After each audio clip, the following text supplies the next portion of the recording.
And you also need to be careful with your computer's defense as well. If you need a VPN, go Nord. NordVPN.com/Kimber to get a 2-year contract with a discount, plus 4 extra months and gifts in some markets. It's completely risk-free with Nord's 30-day money-back guarantee. The link is in the show notes. So put in some dot balls and turn them into maidens via NordVPN.com/Kimber.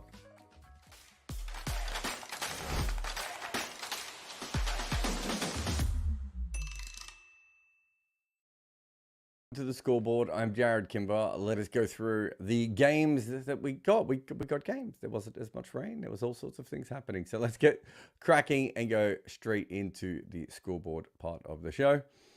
And of course, we have our groups completely and utterly confirmed at this point, right? We have India, Australia, Afghanistan, and Bangladesh, which is an interesting group. And we have United States, West Indies, South Africa, and England in the other one. So very, very interesting when you kind of break it down, because very spin-heavy group in Group 1 with India, Afghanistan, and Bangladesh. And certainly with England, South Africa, and probably even United States at some point, being much more of a seam-heavy group. West Indies and Australia obviously have kind of both covered, but West Indies probably a little bit more spin, Australia a little bit more seam. But fascinating where we've ended up here. Bangladesh had some issues. We'll go through it with that game as well. But certainly, there was a time when it looked like that Netherlands were putting pressure on Sri Lanka at the same time that Bangladesh couldn't make any runs. But it sort of fizzled out after a little while. This is the batting true values of this World Cup at the moment. So we can see that Stoinis has been absolutely ridiculous. So his true strike rate is 75, plus 75, and also a great true average as well. And Gobaz is the other one who's the leading run scorer in the tournament. Yeah, I think 167. I think that's right. With another, so these two massive outliers over here. You've got Aaron Jones, who not quite on their level of true strike rate, but essentially not going out on wickets where everyone else is going out on. So he's been doing very, very well from that point of view. And you got Richie Barrington, another interesting one over here for Scotland. Obviously, he's not going to be in the Super 8s, but played some very interesting, kind of 40 odds on difficult wickets at times. You've also got McMullen there. And this is Shafane Rutherford, who played that incredible innings. And then you got some of the strugglers down the other end, like Ian Khan. But there's Klaassen and Mitch Marsh is in here as well. Who's the blue one? Yeah, no, was that? Oh, yeah, you got a couple of the Dutch top order players. So that's the batting values so far. Bowling values, no one's going to be surprised that Fazal Haq Faruqi is at the top with 1 million wickets from his games so far. He's been absolutely fantastic, and also obviously not going for any runs. There's a lot of seam bowlers here, which is interesting because not all of them have bowled on the wicket in New York. Obviously, Nortje has. Even then, he was a lot better than everyone else on the wicket, of course. You got Southee over here again. He came in. He's just bowled. How many overs did he bowl? Yeah.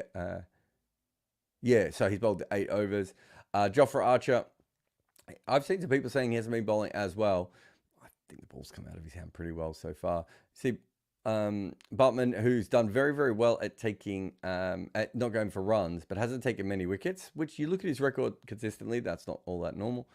Thashara got hit again by Netherlands, quite interesting. Hardik Pandya, I think being on this side of the line, they would take that from India. Remember, these are all looked at on the wickets that you've played on as well, so above and beyond. This is a really important one, Alzari Joseph, for the tournament as it goes ahead, because they needed one seamer to stand up. He's taken 8 wickets so far, Alzari Joseph. But that is the other, their other great bowler, which has been Hussain. And Moti actually hasn't done that well on True Metrics. I think, it's funny because I thought his numbers would look okay, but I said I didn't think he was quite bowling at his best yet. And you can see here, a little bit disappointing from that. So that's a really, really interesting one. But he is taking an extra wicket per game. So they take that. Adil Rashid, at times has just been pumped, but has also bowled some really good overs. And Shaheen Afridi, who waited until the very end of the tournament to wake up, which was not ideal. So that's the majority of our outliers here. And the other one, just because they're going through the Super 8, which I think is quite interesting, is Rashad Hassan. Gone for a lot of runs and not taking wickets. I would say, sorry, and gone for a lot of runs and taken a lot of wickets is what I meant to say. One thing I would say about him is I think he should have taken about 5 wickets in the game last night. So he probably missed out on his on some wickets there, but he does go for runs. And if I'm not mistaken, I think about certainly there was 5 wides that was not his fault. He pitched the ball outside or stump, but it was 5 wides down the leg side. So yes, those are the majority of the outliers here and kind of how that all plays out. Can't see. Oh, is that Rashid Khan? And that's Bumrah in there. So you sort of see that's and who's that? Muhammad Amir under them. So yeah, those 3 have all bowled very, very good, but just not quite at the outlier performance at the moment. Did I go too far then? I did not go too far. Let's go to Ireland, Pakistan. This was incredible. It looked like Pakistan were going to take 4 wickets per ball for a long period of time. Really dramatically going all in. And I think, was there an LBW that they didn't appeal for that was out? Another one that wasn't reviewed that should have been out. It just felt like there was going to be a wicket every ball. And then suddenly Delaney comes in and they start to score a lot of runs. And they kind of stutter all the way through. But because they didn't get bowled out and, you know, they did that old thing from the one days in the 90s of just making sure that they stayed in, they eventually got to a position where they had some runs. Not runs, but some runs. But it was really down to this period. And in fact, had they kept going here, it would have been a really fascinating game. It would have changed how Pakistan would have batted as well. And this is the guys who made runs. As I said, Gareth Delaney, his 31 of 19 certainly gave them a shot in the arm. But then Josh Little, Mark Adair, you know, just getting those, 37 runs between those two. We know Adair can bat. It's more of a surprise that Little has done so well here. Dockrell chipped in a little bit there, but really just no one made any runs, and that's why they didn't make any runs. That's how cricket works sometimes. On the bowling, still kind of shocked that Shaheen Afridi only took 3 wickets here and went for 22 runs. Imad Wasim, I think did he take the Delaney wicket? I certainly took the wicket that stopped that partnership anyway. If it wasn't him, it was Dockrell. I actually like the way he went about it. Muhammad Amir, ball on a string again. Harris Ralph looked really, really good. The bowlers we expected to get hit got hit a little bit, which is more than normal. This is the econ progress for Shaheen and Imad Wasim. So you get see Imad Wasim basically kept himself there, whereas Shaheen did get hit later on. It's not terrible or anything, and again, you want him to do the vast majority of his work up the top. And then Pakistan. So I checked out of this game partly because it was a dead rubber by that point. But I checked out of this game when they were about 47 for 2, because I figured if Ireland were going to do any damage, it was going to be here. These wickets were handy, but I still thought they'd be able to chip the ball around. Pakistan we've seen some really, really defensive T20 batting. And I think it's more glaring because we come out of the IPL, and not just the IPL. Last couple of years of T20 cricket, domestic leagues have been a lot more attacking around the world. But it is noticeable just how defensive teams are willing to go now, and how little pressure that they were trying to put back on. But yeah, certainly suddenly got themselves in a little bit of a hole, and then allowed themselves to swing wildly at the end with the tail enders and just get home. But if you just go back to, where are we here? If you go, this is the Pakistan we kind of thought could win this World Cup, right? And if you fast forward here, bear with me for a moment. This is the Pakistan that has kind of lost them this World Cup. I mean, I think we can all go on about their par totals and defensive mindset and everything else, and I don't think any of that is incorrect. I think their biggest issue has been the ability just to clump wickets together at really, really odd times and not take enough wickets at the start of games to be able to do the opposite. If you're going to be a team that looks for par totals and everything else, you can't lose a bunch of wickets, and your fast bowlers or your most attacking bowlers have to be absolutely ripping through people. That was not the Pakistan we saw. Certainly there. Babar Azam, fascinating innings. 32 off 34, gets them home, but largely got them home because of Shaheen's wild swinging at the end. I mean, I don't have the bandwidth to be able to keep going into Pakistan cricket, and they're going home. So McCarthy took wickets.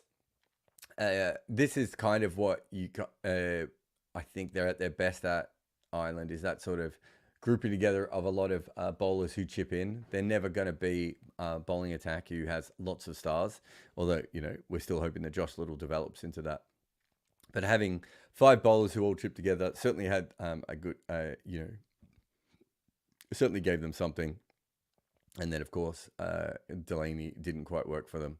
More of a part-timer, and they front-loaded their bowling a little bit, of course. And McCarthy went for 9 runs, went for 6 runs.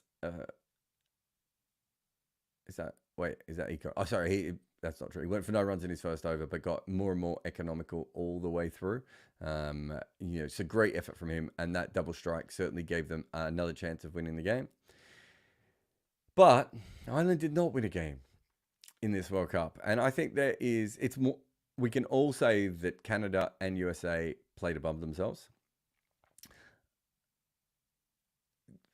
It's embarrassing for Ireland to do this. I thought they were playing okay T20 cricket coming in. Weather obviously played a part in one of the games. They got probably almost the most one-sided game at New York was probably them versus India. They were disappointing really against USA and Canada. They were disappointing when they batted against Pakistan. They had moments when they played some good cricket. Think of the death hitting against Canada as one that springs to mind. And of course, they did come back a couple of times against Pakistan in a game where it could have got really, really ugly. But all things considered, they were pretty poor, right? All the way through the tournament, so they'll be disappointed. Pakistan has ended up with 1 fewer point than the USA. Put themselves into a position by losing, that game against the USA, that it was always going to be tough. That game against India, really, you could play that out a bunch of times, and they probably win a good percentage of those. I don't think they gave that game away like a lot of people do, because I thought they were behind it for a long period. But I still think it was certainly more of a 50-50 kind of game that could have gone either way. But they didn't play their best cricket in this tournament, and I think there's no one who's watched them who would think otherwise. All right, let's get to a team that is actually doing something, and this is not the best example of that, but Bangladesh, thanks to MV Play, I watched them live, and I went through Bangladesh's innings again to see how good Nepal bowled and how much was not that Bangladesh didn't put any pressure back on. And I did feel it was one of those wickets that kind of every time Bangladesh tried to play a shot, someone was out. And we do see those sorts of things from time to time, right? Those sorts of wickets where it's hard to blame the batters consistently. And I thought Nepal bowled well, and I thought their bowls were very well suited to the surface. However, it wasn't a great surface for finger spin, and Bangladesh seemed to lose wickets to finger spin. There wasn't really any time here where I felt like Bangladesh was putting enough pressure back on to upset what Nepal was doing. So if you look through this period here of scoring at 5, 6, 7, 8 runs and over, obviously once they've lost the 5 wickets, they don't have a choice. They have to pull back. But again, it's like I would rather them lose. If they're going to lose 5 wickets anyway, I would rather them try and upset it. And if you look at some of the other teams, they've tried to do that. The reason I'm concerned about all this, of course, is because we have seen all the way through that Bangladesh is very, very safe with their batting, but their bowling is not far off. Well, certainly a semi-finalist worthy bowling attack. It's a really good bowling attack. They've got wrist spin, they've got finger spin, they can spin it in both directions. Their 2 right arm seamers are bowling really well. Mustafiz is looking brilliant. Look, even better than he was in the IPL. Like, he's bowling beautifully at the moment. And the batting just isn't standing up the way that they need it to be. Shakib got a little bit stuck, but realistically, the tail ender was the one who whacked a few. Rudoy is the guy that brings a little bit more intent and energy into their innings, but a lot of the other guys do get stuck a little bit. So, yeah. And Nepal. So obviously, Sompal Kami bowled really, really well. Kind of, just a slippery bowler is maybe the way that I would put him. I actually thought that Dipendra bowled very well when I didn't think the conditions particularly favoured him all the way through. I really liked the way he went about it. And Sandeep was very hard to hit again. But, all their frontline bowlers doing very well for them there, or their top 5 bowlers, I should say. And then they went out to bat, and they got off to the start you want. You don't want to lose the early wicket. And then suddenly they lost the 2 in a row, and they were, 7 for 2 at that point, I think. Got a boundary in the next over, but just this whole clump. And it was such a huge amount. This is a brilliant partnership, because this is when you would assume a team like them against a good bowling attack probably ends up, getting bowled out for about 65, 70. And I thought they really worked hard to ensure that didn't happen, that they kept fighting through it. And when they got the runs in this over, I'm trying to think, was this Taskin coming back on? I think it was. When they got the runs in this over, unless it was the finger spinner, I can't remember now. I did think to myself, yeah, because that might be Taskin. They still might be able to steal this. The issue was always going to be Mustafiza, which I want to say 17 and 19. And that was always going to be the difference between those two sides. Once he came back on, it was just going to be really, really tough for anything to happen. And they had one decent batter come in after, but it's a tough wicket to start on as well. And so he didn't really get anywhere. And then once the Bangladesh were into the tail. But good signs for Bangladesh. But it's a fascinating scorecard when you look at it, because there's 5 wickets here and then 5 wickets here. They really are just 2 clumps. And outside of that, Nepal would be fairly happy with the one partnership that they had. Just in terms of batting, Asif Sheikh, who we've seen bat nicely before, got them off to a decent start there. But it really was these 2 guys in the middle batting together. Just putting pressure back on. I thought they played the finger spinners quite well. They couldn't really ever get in front of the rate, though. Because we've seen that in this World Cup. If you can't get in front of the rate, it's an issue. Tanzim bowled brilliantly again. He's been fantastic in this World Cup so far. Mustafiz has been even better. I thought Shakib came well. I think his wickets came later on, but they just were milking him too much early on. And him and Mahmudullah just came onto the bat in a way that the finger spinners for Nepal didn't. I think I said this in the intro. I still can't believe that he bowled 3 overs and didn't take a wicket. So he bowled just some ridiculous balls, but he was spinning it and bouncing it so violently that I think he's probably too young to understand how he could have, actually got that. He probably needed to bowl, especially to the left-handers, almost off the wicket. And to the right-handers, he probably, again, needed to bowl almost off, almost starting from as wide as possible. Just ridiculous. Taskan Armin got a little bit of stick. And this is Tanzim in this World Cup. I'm so glad that we did this. I've been fascinated with him. He had the 2 games there where he was largely economical. Of course, being economical in this tournament is kind of par for the course. But I thought he bowled beautifully against South Africa and gave them a great chance in that one. And was just as good again today. Really fascinated by the way he goes about it. Good energy on his deliveries. And also, he looks like a rhythm bowler to me. Like, once it comes out of his hand right, you have to deal with that.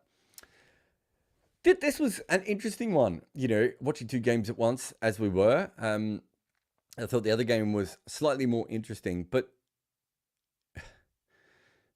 you're going to see a pattern here that says more about Netherlands than Sri Lanka. So I'm going to cover both sides for a second here. Again, really got stuck at the start, got stuck in this period. I know there's one big over here and another one, but after this, they kind of died a little bit. There was an element, I think, of they kept wanting to push on and then lost wickets, but eventually they strung a bunch of big overs together and it was a good end. Fine from Sri Lanka, but there was nothing in this where I was like, oh, this team should definitely have been in the finals. Their batting still looked a little bit ropey to me. But this is what I would talk about with Netherlands, which I've noticed all the way through this tournament. They keep clumping 2 bad overs and sometimes 3 bad overs together. And it keeps happening over and over again where they get themselves into good positions and then they completely give it away, right? They get themselves into a good position and then they completely give it away. And it buys these other teams so much. What's the best way to put it? It buys these other teams so much rope with them because because every time Netherlands puts pressure on, they found a way to do it. And I don't know if that is just that they're not quite good enough and that teams are eventually just breaking them at the seams. I don't know if it's a concentration thing. I don't know if their lineup doesn't quite gel together in a way that perhaps someone like Scotland, a slightly better team, does. But it's something that we noticed again and again. And it wasn't just me. Friends of mine have been saying similar things. So something that a lot of us have noticed. Hasaranga finally stayed in for more than 2 balls. And although it was only 6 balls, but smacked a few at the end. Kusal Mendes, very, very good innings to sort of stretch them out a little bit. Lanka did some really, really good damage. Angelo Matthews smacked a couple. And Dhananjay De Silva with an anchoring innings there. And Lanka thought this is kind of the Lanka that they would have wanted in this tournament. But, you know, it doesn't matter anymore. This is Netherlands bowlers. Just Arjen Dart, again, bowled really well. He's bowled well in the last 2 World Cups. Still a slightly limited bowler, but he will continue to develop a really exciting young prospect for them. Tim Pringle, I thought bowled some good balls, but he got smashed at the end. They had to bring him back. And, you know, they're juggling with their bowlers at times. And unfortunately for them, the 3 seamers all got whacked around a little bit. And, you know, Baz the leader really needs to take wickets to have any impact. And they probably needed one of Logan or Van Meekeren to stop them getting to 200. Once they got to 200, there's always going to be an issue. They started beautifully here again. And this is kind of what I was talking about from before, of putting lots of pressure on, playing good cricket, and then 2 overs. Putting some pressure back on, and then wicket. And then after that, once I'd lost that 3rd wicket, I think, was that Engelbrecht? It was a bit of a procession from then on in, obviously, and they went down. But, you know, you watch them bat in that first 4 overs, and you're like, this is a good team with good players that can do things. But they just, I think at this World Cup, they've just found too many times when they've just allowed the opposition to get away from them. Scott Edwards batted quite well, and I like the way that Michael Levitt hit the ball early on, but no one else made any runs at all. Sri Lanka's bowlers, Patharana, it's almost the first time. I thought he could have been I was going to say defining bowler of this World Cup, but I thought he could have been a bowler who no other team has a weapon like this. And I don't just mean, you know, the slinginess, but the ability to strike and shut down certain things. You know, Bumrah's the closest, and Bumrah's a slightly different kind of bowler again. And they've got Patharana, and it hasn't mattered, right? Hasaranga, always expected both of those guys to do well against the Netherlands. Tashara got whacked a little bit early on. It came back, and yeah, you still look at this. It's really fascinating that they kept going in with the 4 bowling, and then the part-timers. You sometimes you look at tournaments like this, that's what's cost them, that kind of thing. It's like, that doesn't cost them at all. They just didn't play very good. So they end up with 1 no result, 1 win and 2 losses, and the Netherlands 1 win and 3 losses. I think they'll be disappointed with that. I think they play better cricket than this at times. Excuse me, everyone. I think they played better cricket than this. They certainly pushed some of the better teams. Bangladesh, they had chances, and I thought gave them away a bit like with the Sri Lanka game, but they certainly pushed South Africa, and they beat the Netherlands as well. So that is it for the scoreboard part of the show. Let's have a quick break, and we will be back again very, very shortly for just me talking, which is normal. That's what I was doing already, but now I'll be answering your questions, not answering my own internal monologue, which is, quite frankly, terrifying. I have a book out with Abhishek Mukherjee, and it is called Overthrowing Cricket's Empire. And it's about the stories of how each team beat England for the first time. We go all the way back to the demon Fred Spofforth getting annoyed at W.G. Grace for acting a little bit like Alex Carey. And then we come all the way to present times with Rashid Khan's England's redemption. We cover every single team to beat England in a major international, but we also talk about the incredible stories, like the barefoot basher from Fiji that almost played for New Zealand. In fact, this book is full of tales like that, like how Pakistan lost a top batter after he was on the run from an angry husband of a movie star he was having an affair with, and also how one future captain of his nation realised he might have to go out and bat at Lords and that he didn't own his own pads. Cricket was used as a tool by the empire, but what happens when those nations grow up and get good at it. Find Overthrowing Cricket's Empire on Amazon today. Got a few questions here, a couple of super chats as well. So thank you to Yash, who says, thoughts on associate cricket this year? How can teams like Scotland, Netherlands go to the next level? Where does Pakistan, Sri Lanka, New Zealand go from here? Wholesale changes. Look, what I saw from associate cricket had been coming for a long time. We're still going to get one-sided games, although we get those with full member nations as well. And we're going to get some games that are kind of pointless, watching Oman go up against England and things like that. At times, which is okay, that's happens. I'm sure that happens at the Euros as well. Certainly happens in football World Cup and basketball World Cups, right? So that is part of World Cups. But there's no doubt, and I'm not an associate expert by any means. I mean, you're looking at people like Bertus de Jong and emerging cricket people and Andrew Nixon, and there's heaps of great Daniel Beswick. There's heaps of people coming through that are obsessed with different countries in associate cricket or associate cricket in a whole. In a whole. But I do watch them play quite a bit, and I try and I try and work out where things are going. It's been clear to me for at least 6 to 8 years that the associate cricket's just way stronger than it's ever been before, and that this was the time to open the World Cup. And all of these teams have had a moment. Perhaps Uganda's was against Papua New Guinea and Oman's was against Namibia, but even so, all of these teams have had a moment where they've played really good cricket or had a chance of stealing a victory or have won a game. Right from Papua New Guinea at the start, and USA and Canada certainly playing out. And I think Scotland's probably played better cricket than a couple of teams in the Super 8, right? Or certainly, maybe playing better cricket is wrong, but looked more rounded than some of the teams in the Super 8. They're a very unlucky team not to make it to the Super 8. And, the Netherlands, couple of key games, a couple of key moments. As I said, if they'd played consistently in a way like the USA have, I could see the Netherlands in the next round as well. So I really think associate cricket is doing very, very well, and that we've seen that here. Where does Pakistan, Sri Lanka, and New Zealand go from here? Look, you have to start planning for next tournaments straight away. So you have to work out, A, which players are going to want to stick around, B, which players you're going to want to keep around, and you need a coach who's going to be coaching when the next tournament comes around. Unless things go horribly wrong, but generally that's what you want. You want a game plan. What do we have? How do we work it out from there? Look, Sri Lanka's the easiest one because they have a world-class bowling lineup that is still relatively young. They might have to work out their fifth bowler options a little bit more going into the future, but theirs is the easy one. They just have to develop their batting to a point that can back up their bowling consistently, and then they've got a big chance. New Zealand probably, and I've been saying this for a while, have to work out exactly what kind of T20 cricket they want to play.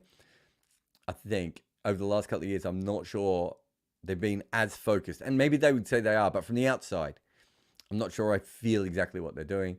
And Pakistan, again, needs to work out what kind of team they want to be. We know they have more guys who whack the ball now. Is it worth them going in that direction? Do they want to continue with their sort of pass scores and hope the bowlers are good for a tournament? There's still a lot of young players there, especially, so I don't think they're in a situation like New Zealand where there's going to be a bit of a change in that. Embers Assembling says, if the US beats England in the Super 8s, is there time to add an extra chapter to the book? There is no time to add an extra chapter to my book. Are they the only team that can do it? Are they the only team that hasn't beat them? Because I was really worried about Namibia and Oman. I'm not going to lie. Less so about Oman, but for Namibia is the kind of team, and early on when England weren't scoring.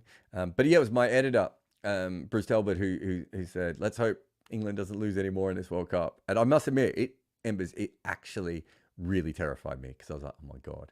So I think when we did the podcast series originally, which the book is based on, I think in the original podcast series,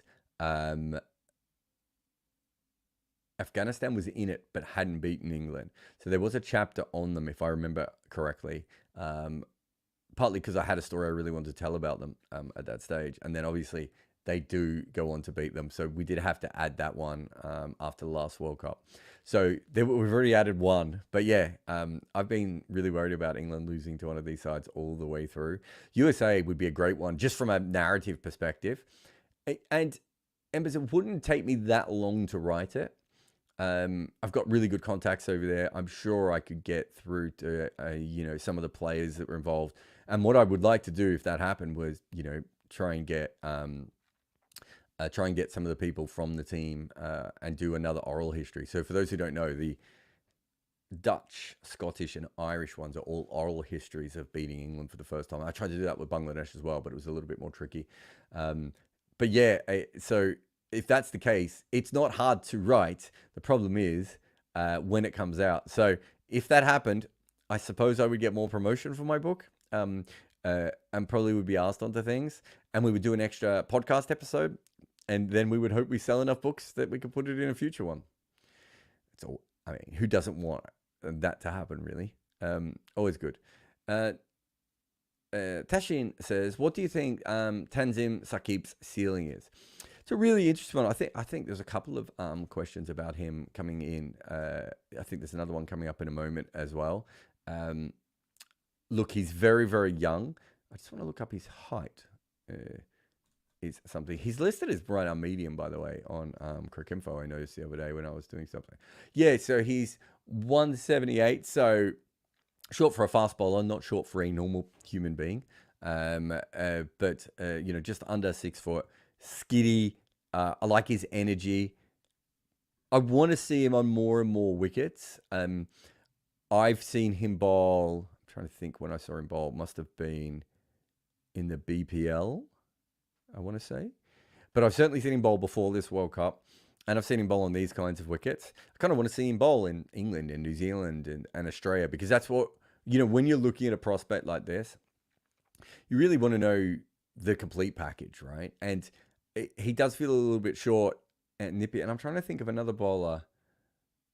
He probably reminds me of some of the Nepalese seamers as well. But I'm trying to think of another bowler internationally that he kind of reminds me of. But it's sort of... there's a sort of a busyness and an energy that he has that I'm quite interested in. You look at his first class record, he hasn't taken a lot of wickets there. But List A cricket and T20 cricket, he's done well. He looks like a strike bowler to me, especially in white ball cricket. But I don't think I can answer your question at the moment of what his ceiling is. He doesn't look to me like he's going to be a good bowler outside of the new ball. So that limits his ceiling a little bit, right? And the other thing is, I'm not sure he'd be particularly good at the death. So what you might get is he Hassan Ali without the sort of middle overs bowling? I'm not sure that's a great comparison, but look, he's young and he can develop. But the lack of height and the lack of, real pace is an issue. And I haven't looked at his exact speed, so he might be slightly quicker than I've noticed so far. But I really like the way he's bowled. And I think he's massively suited to these kinds of wickets. Sheffield Inspondent says, is Tanzim Sakib a better bowler than Shariful? So I think the big difference is the height, right? And so they are very different kinds of bowlers. And, one is left arm and tall and rangy. And the other one is right arm and energy and nippy, right? So from a Bangladesh point of view, it's a really good combination to have. I think it's a fantastic combination to have from that point of view of having those two different bowlers with those two different kinds of skill sets. The issue would be kind of where do they overlap? Do they both need the new ball? Can either of them become a good death bowler or a good middle overs bowler or whatever that may be? Because if they're chewing up the same part, but from a skill perspective, they feel like very different not just left arm, right arm, but the height and the different kinds of athleticism, the different way the balls come off the pitch for both of them. That's a really good match to have for a 21-year-old and a 23-year-old, right? The next step is how do they develop and what is their main secondary skill? And can they, we talked about this with New Zealand before. at their best, New Zealand have these incredible new ball bowlers, but if Lockie's not fit, they kind of have new ball bowlers who aren't great death bowlers, and they have to do so much of their damage up front. Like, look at that game against West Indies. It's part of the reason they do that, right? Is because they know at the death it's not quite the same for them. But if they can continue to bowl when they're putting pressure on, that's when those bowlers are going to be at their best. That's an extreme example, but we've seen other examples of it as well, of Daryl Mitchell occasionally bowling at the end, right? And then front loading their bowling. And that's because when Lockie's not fit, or even when Lockie is fit and they've got a couple of other seamers, they don't quite top and tail perfectly, their bowlers. So it's, one of the ones I always talk about is the Scotland one, of course, of having two left. Certainly the two best spinners are left arm finger spinners. And it's hard to fit two left arm finger spinners into the same team, even if they're different, right? It's hard to fit both of them into the team. Dougal says, what does it take to perform in big matches? Can you analyze the players who performed and those who failed, and the luck factor? So, big matches. I remember watching a football game years ago. I think it was a Dutch team. It might have been a previous Euros or even the one before that. But I remember watching a game and the commentator said, and a player headed a goal towards the end, and the commentator said, that's when the big players rise to the big moments. And I remember thinking to myself, I don't know much about football, but I've been watching this game all the way through, and that guy kept presenting himself for crosses over and over again, right? Corner kicks or crosses or, whatever it may be. Getting himself into a good position in front of the goal again and again. And sometimes he was marked well. Sometimes the kick was poor. Sometimes he didn't nail it, his execution, whatever that may be. And then with 1 minute to go or an extra time or whatever it was, right at the end of the game, he gets the goal, and of course the Netherlands win. And so the commentator says that. You want to know what it takes to be good in big matches? It's the ability to keep doing things right all the way through.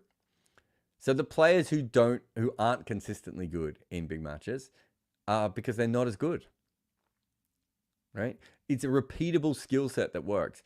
Then you get specific players who probably look better in certain situations. So I've said this before. I think Ben Stokes is a much better batter when the pitch is extreme, right? It focuses his mind and he takes away a lot of the extraneous stuff. And he just bats in that sort of situation. So suddenly we're like, oh my God, what a fantastic player this is. Michael Bevan, MS Dhoni, both like to bat with a target in mind. It helped focus their brains. It bring out the best in their batting. Virat Kohli is another one. Then you've got Virat Kohli. I'm of the opinion that Virat Kohli really, really prefers to bat in under lights when the ball just skids on that little bit quicker. Just hits his bat. He doesn't like it to stop. He likes that extra pace. It's why he likes batting in Australia, right? So again, you have then technical things. And then it's a big game at night. He likes to chase and everything. And it's the big man for the big moment. Well, does that mean he's not a big man in a big moment when it's in the first innings? No. So sometimes it's a technical thing.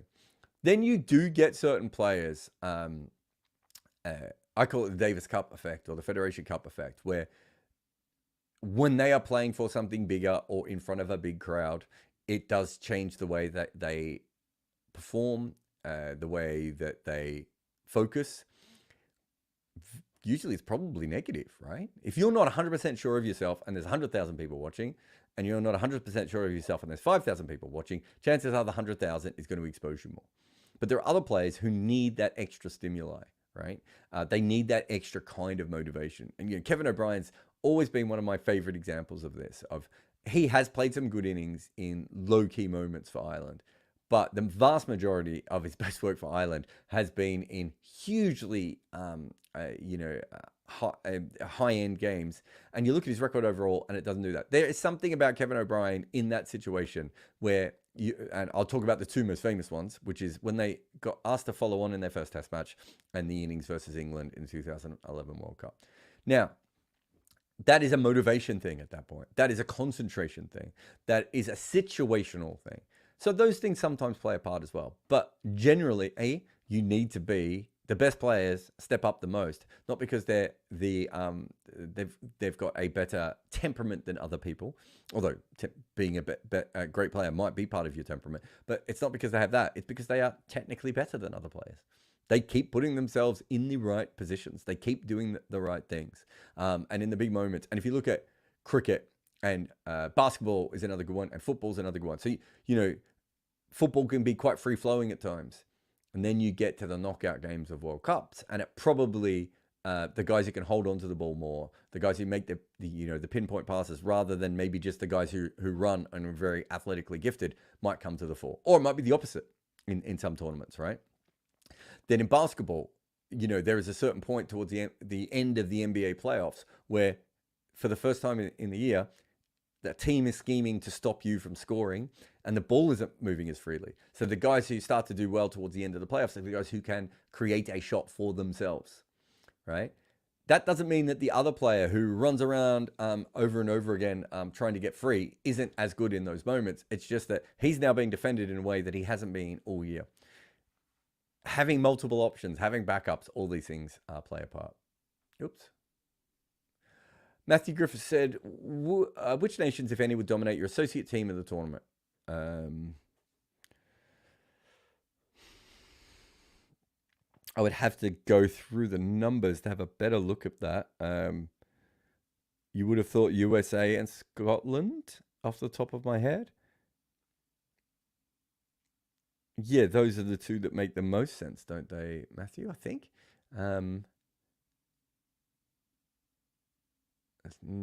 Yeah, I think probably have Munsey, McCullen, Leask,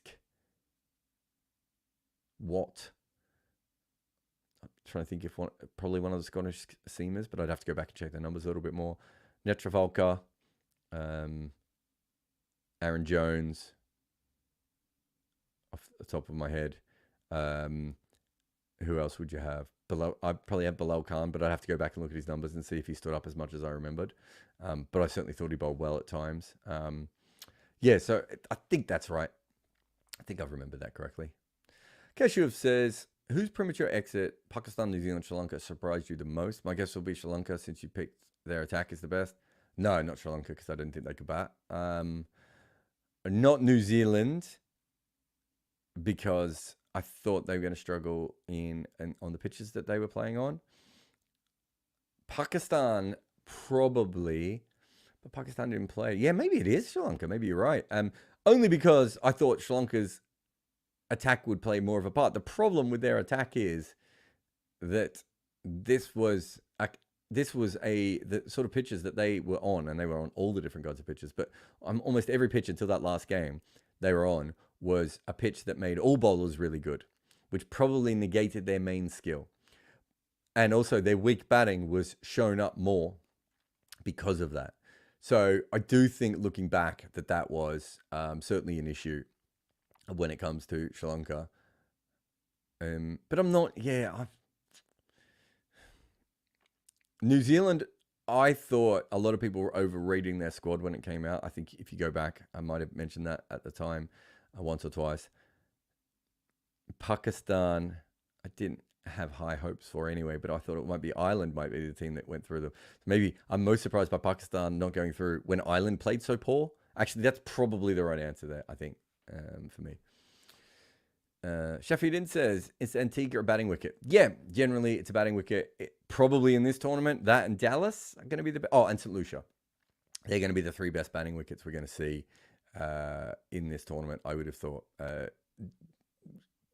wickets change, and sometimes you have dry seasons, and sometimes things happen and everything else. But generally, so I think it was that Oman made 160 against Scotland, and because everyone's got these pitches on their brains, everyone's like, ooh, and I was like, nah, Scotland will smack that. That won't be an issue for them on that ground. And thankfully, I was all right that one time. Crickfree says, you think Pakistan loses out more on Faka being underutilized at 4 or gains more from Baba Rizwan opening, underutilizing the power play? In an ideal world, would guys like Same, Faka, Mohammad Harris have got to open? Well, I almost want to separate this for a minute, Crickfree. So the issue with Faka batting at number 4 is he only bats good when he's in the power play. So the only time you get anything out of him batting at 4 is when you've already lost your openers. So unless he's an emergency opener or a backup opener or however you want to utilize that or say that phrase, I don't really see the point of it. Rizwan to me bats like a middle order player. Probably Bubba as well. I think the issue is having both of them. I think one of them on their own, in the kind of team that Pakistan is not really an issue. But once you're trying to put both in, but this is not the reason that they didn't do well in this tournament. They lost too many wickets. They needed Bubba on a couple of occasions and Rizwan on the other occasion to bat them through, right? That's an interesting one going forward when it's not the obvious thing that you think that has caused the problem. Welcome to being an analyst when you're just like, because you go in, if you're working for Pakistan right now, you'd be going into a meeting and go, yeah, but this is the issue. And then everyone's going to be like, but didn't we just lose a lot of wickets? And you're like, that was the issue. And you're right, we shouldn't have lost all those wickets. But the actual issue is over here. And they're like, I don't know, I think it's this other issue. And that's what you end up doing in those situations. I think the most annoying thing as a coach or an analyst is your team losing in the wrong way. If they lose the way you think they're going to lose, and you kind of already been trying to mitigate, you're working towards that. When they lose, and I don't mean one game, but I mean consistent games in this other way, that's when you get to the point of, where do we take it from here? Anyway, I'm Jared Kimber. This is the Scoreboard. We'll be back later on tonight with more podcasts. And over at the Cricket 8 podcast thing, the channel, so subscribe to Cricket 8, who are obviously a partner with us as well. You can find many podcasts over there. And I'll be over there very soon talking about similar things, but from a different angle, and with Mega Sinha. So, you can get nothing better than that.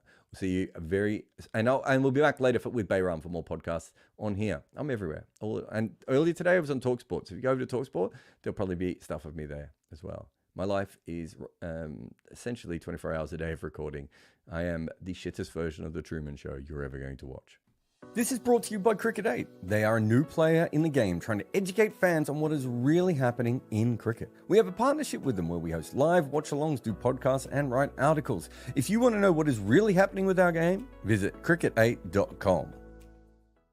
If you make any content, Minbo Pro is the tool for you. Take your long-format content and cut it and slice it for social media. This AI-inspired